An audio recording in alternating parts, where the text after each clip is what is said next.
Israeli Premier Netanyahu rejects a French ultimatum to recognize a Palestinian state unless peace talks are jump-started, calling the move disincentive for the Palestinian Authority to negotiate.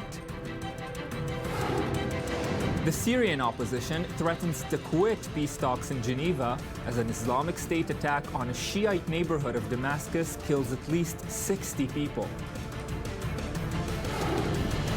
And U.S. presidential candidates make their final appeals to voters ahead of tomorrow's Iowa caucuses, as a new poll from the state shows both the Democratic and Republican races are neck and neck.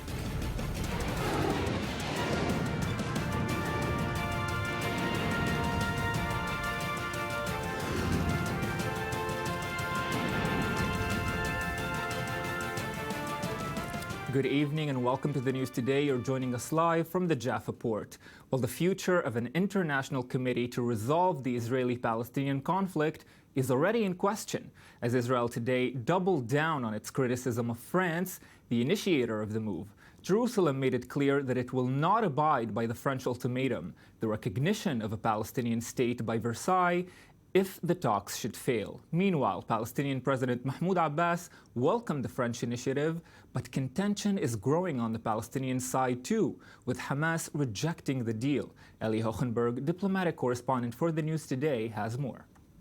After speculations over a possible Israeli-Palestinian peace conference hosted by Paris, on Friday, France's top diplomat cleared all doubt and made it official. But this announcement came with a much distinct threat. If this push for renewal of peace talks fail, France will unilaterally recognize a Palestinian state. Unsurprisingly, Ramallah hailed the move, while Jerusalem slammed it. We believe that the war against terror must succeed, must prevail, but we cannot ensure this without a balance. That is to end the Israeli occupation and establish a Palestinian state on the 1967 lines with East Jerusalem as its capital. I hope there will be a disillusionment on this topic, and we will act to make that happen. Our position is very clear. We are willing to enter direct negotiations without preconditions and without dictates. According to Fabius's vision, an international conference in the French capital will bring together delegates of Israel and the Palestinian Authority, alongside Americans, Europeans, and Middle Eastern Arab representatives. That comes in light of the strengthening ties of Israel and moderate Arab powers. Officials in Jerusalem were quoted as saying that the French push came as a surprise and said it is only encouraging the Palestinians to avoid any compromise. However, there is no explicit Israeli rejection of the proposal. It is worthwhile that the dialogue be made directly rather than over our heads. The current lack of diplomatic horizon should not make us passive. The voices from Washington were not explicit either, saying the U.S. continues to support and believe in direct talks between Israel and the Palestinians on the way to a peace agreement. The French foreign minister was in charge of numerous motions to bring about a breakthrough in the long-standing conflict, most notably his UN resolution push, in which guidelines and timeframes for negotiations will be imposed on both sides. Yes, and for tonight's debate on this issue, I'm joined by Amir Oren, defense and government analyst for Haaretz. Good evening, Amir. Good evening, Ayman. And Eli Hohenberg, diplomatic correspondent for the News Today. Good evening, Eli. Good evening, gentlemen. And we also have on the phone from Ramallah in the West Bank, Ghassan Khatib, former Palestinian minister, who was a delegate in the original Madrid Peace Conference in 1991. Good evening. Thank you for being with us tonight. Let us begin by saying that President Abbas said he supports the French initiative. Does this mean that the Palestinian Authority has lost hope in direct negotiations with Israel?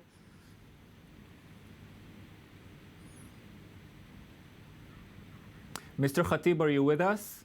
Yes, I'm with you. Yes, so I was asking you, does President Abbas's support of the French initiative mean that the Palestinian Authority has lost hope in negotiating directly with Israel? No, I don't think that there is a contradiction between direct Israeli-Palestinian negotiations and the need for a constructive role of the international community.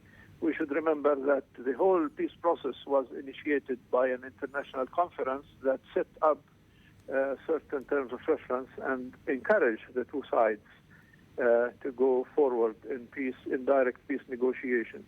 In addition, we should not also underestimate the danger of the political vacuum that is resulted from the absence of any political efforts. So I think both Israelis and Palestinians should be grateful for the French initiative, because it is hopefully going to move things and end the current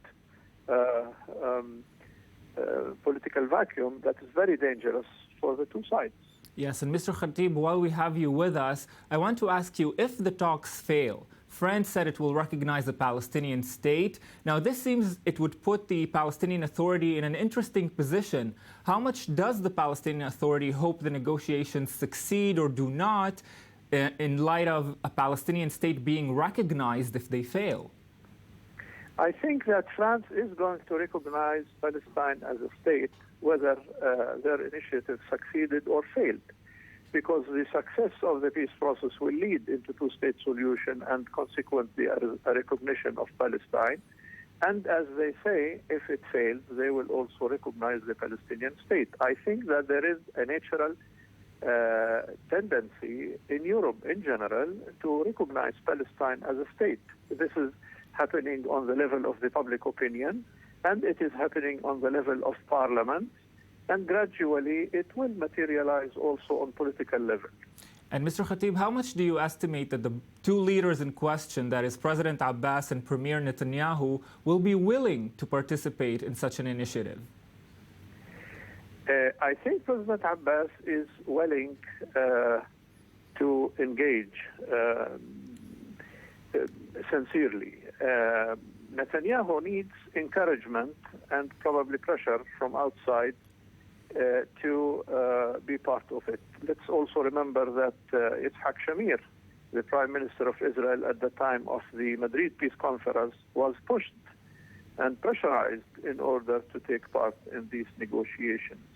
Right wing in Israel is not very much into peace negotiations because they cannot afford the outcome, if the outcome is going to be the implementation of the relevant United Nations resolutions, which would require ending the Israeli occupation that the right wing in Israel do not feel they should do. Yes, Mr. Ghassan Khatib joining us from Ramallah. Thank you very much for being with us tonight. Now, Amir, this seems like a likely response on Israel's side, saying that the Palestinian Authority doesn't have any initiative to hope that these talks succeed, because of course it wants the recognition of a Palestinian state. But does that mean that the initiative is dead before it was even born? Well, there are several issues here. First of all, what is the role of an international conference in the Middle East in general, or between Israel and Palestine in particular? Usually, such conferences should be used only as cover for the real negotiations, which are held either by the principals, Abbas and Netanyahu in this case, or their emissaries in secret, and once they reach perhaps a final draft, perhaps there is some need for another push between what the drafters have achieved and the agreement itself.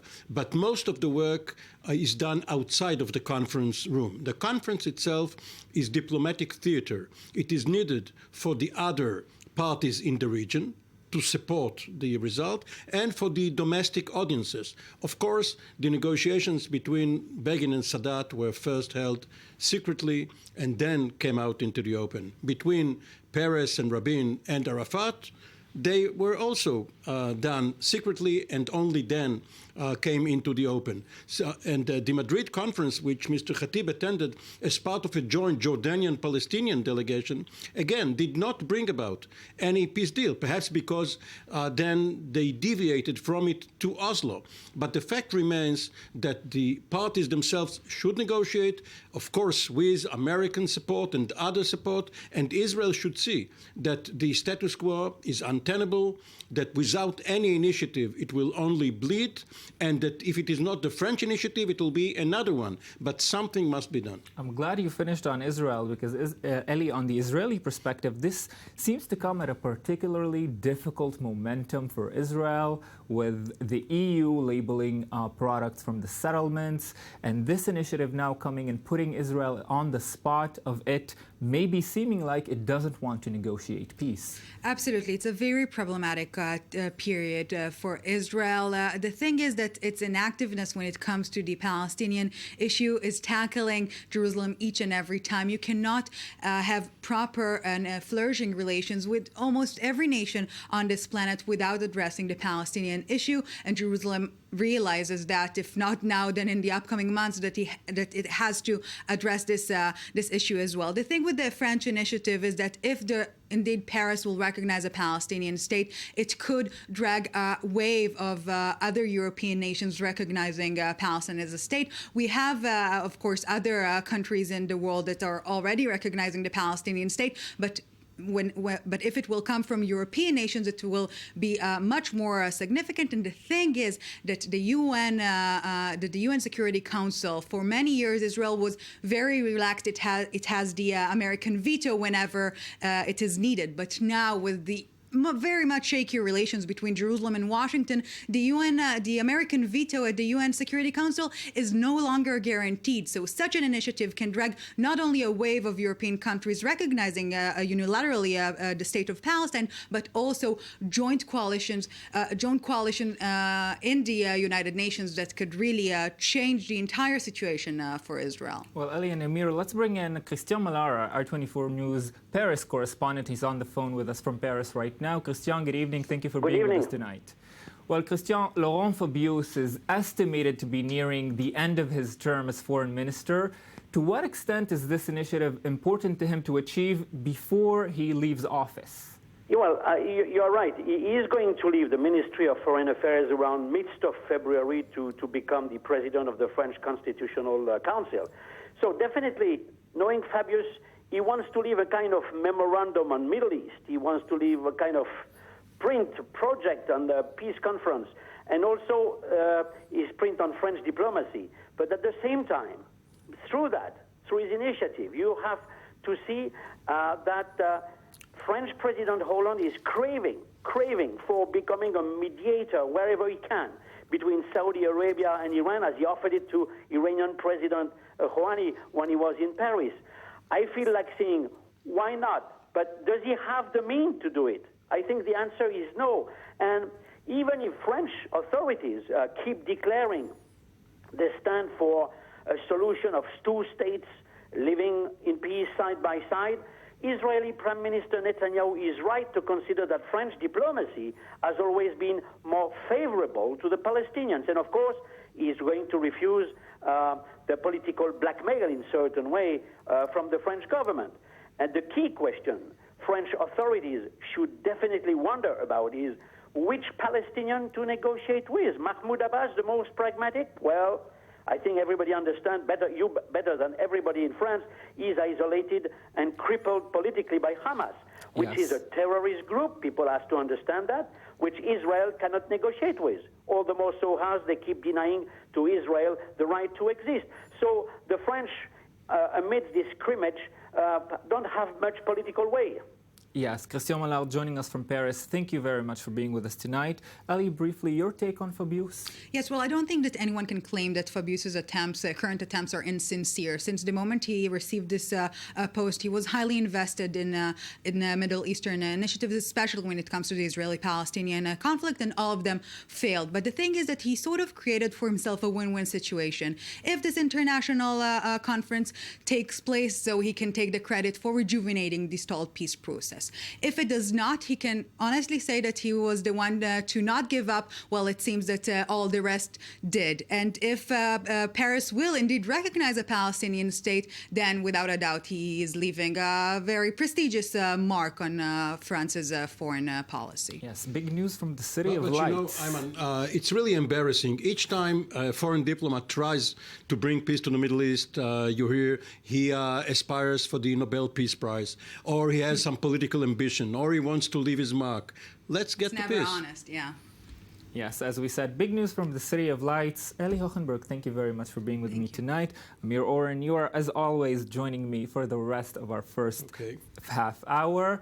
A Palestinian gunman opened fire on Israeli security forces at the focus checkpoint in the West Bank this morning.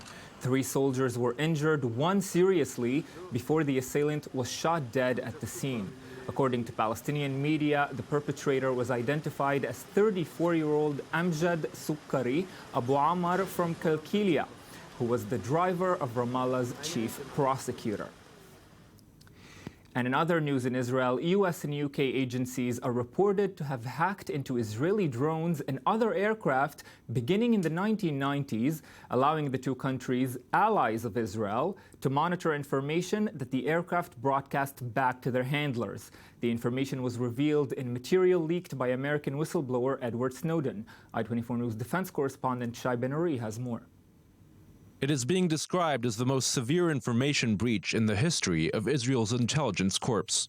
Top-secret documents leaked by Edward Snowden reveal a joint espionage program run by British and American intelligence codenamed Anarchist. Its goal, to intercept and monitor communications linked to the advanced weapon systems and technologies of various countries active in the Middle East.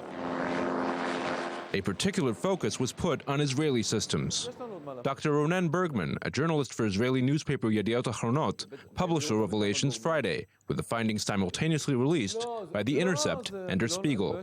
On Sunday, Bergman revealed that Anarchist included a sub-program codenamed Runway, in which the UK and US closely monitored Israel's Arrow 3 missile defense system, specifically the Black Sparrow missile, which serves as a target for Arrow 3 in simulated tests.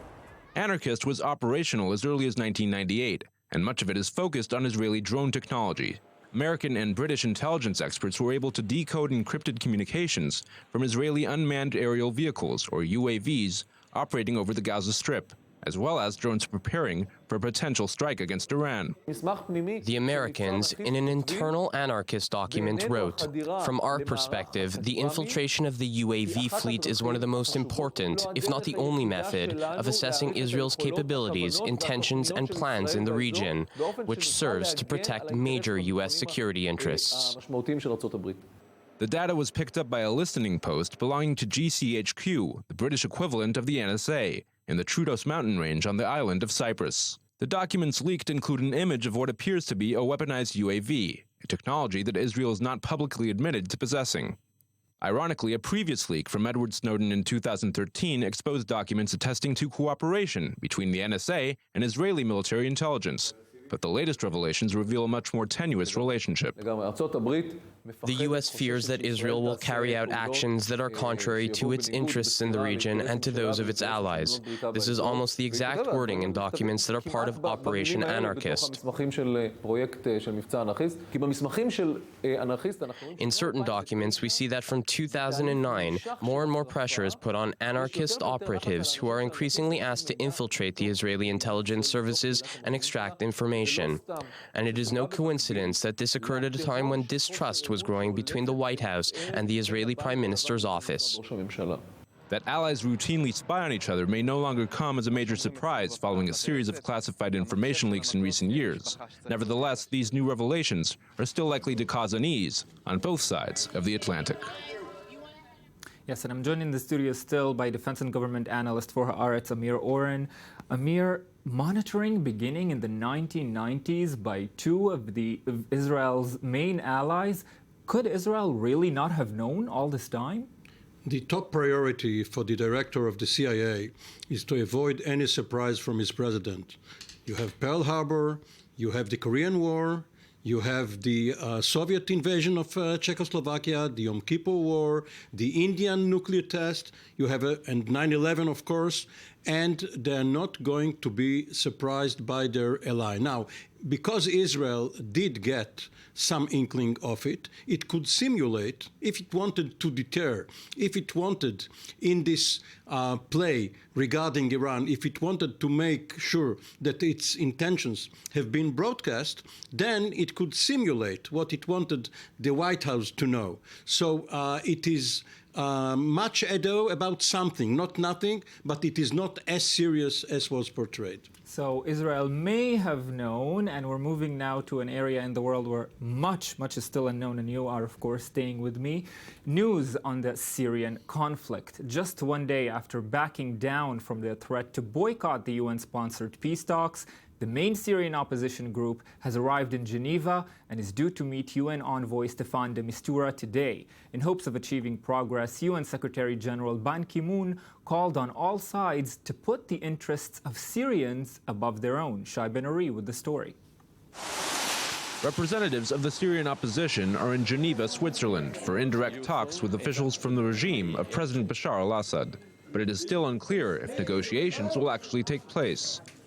A representative for the main opposition body said talks would not be held unless a series of goodwill measures are carried out. We only came to Geneva after we had received assurances and a commitment. We have written commitments and we have a very precise commitment on the fact that there would be serious progress on the humanitarian issues.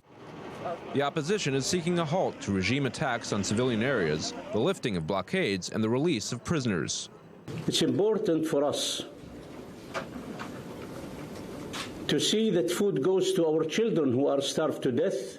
It is important for us that those women in the jails of Assad are released. Meanwhile, back in Syria, developments on the ground have complicated matters. At least 60 people were killed Sunday in bomb blasts that struck near Damascus's largest Shiite shrine. Islamic State claimed responsibility. The militant Shiite organization Hezbollah, an ally of the regime, is known to have a large presence in the area. This explosion is fabricated. It's created to present a misleading image to the world that this explosion was caused by the opposition. Nothing would do more to cut the legs out from under Daesh than a negotiated political solution in Syria that would allow all sides, all parties, all countries to focus on defeating the terrorist group Daesh once and for all. It is unclear at this stage how long the Geneva talks will last, if they take place at all. Yes, and joining Amir Oren and myself in the studio now is senior Middle East analyst Ali Weked. Good evening, Ali. Ali, the Syrian opposition made a very interesting point today, saying it wants to put to the test Assad's claim that he wants to end the war in Syria. It seems to be a very strange point to diverge on. Who wants to end the war more badly? Ayman, if we are checking and examining the test in the last hours, there are no sign that we are going to see in the coming days goodwill measures, because the siege that aimed to put pressure over the civilian population in both sides continuing, starving people to hunger is still an instrument that is used, including in the last 48 hours since the Geneva talks were relaunched last Friday, 2 days ago.